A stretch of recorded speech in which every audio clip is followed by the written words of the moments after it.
Hello everyone, good evening. So I am Tan, and at this moment I will be sharing to you the revised guidelines on the grading system for this upcoming school year 2026-2027 by the Department of Education, particularly on the Key Stage 1, that's from kindergarten to grade 3.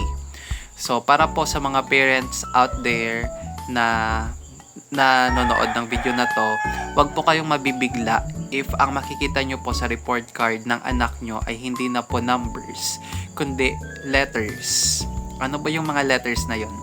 Letter grade A, B, C, D, E this upcoming school year. Kasi ito na po yung revised guidelines on the grading system. A is advancing, that is 90 to 100. Letter grade B, benchmarking, that's 80 to 89.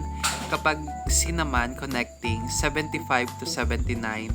D is for developing, 65 to 74. And emerging is from 0 to 64. So, hindi ko na po nalagay yung equivalent ng numerical grade, ng letter grade.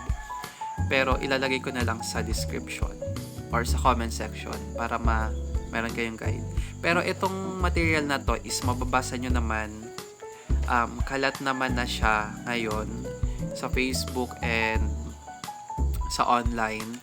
So, ipoprovide ko na rin yung link sa baba.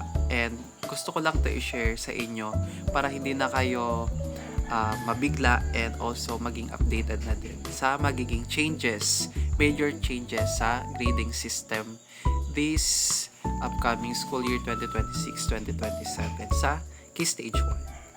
So, wala na din po magkakaroon lang po ng academic award, excellence awards from grades 4 to grade 12. Ganun na po yung magiging mga pagbabago sa DepEd.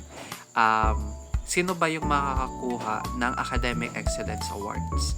Yung merong mga average na 95 and above. And take note, wala pong bagsak or failing grade sa subject. Kapag meron ka bagsak, ayan, you automatically not eligible for the academic excellence award. So, ganun lang some changes sa DepEd. So, let's see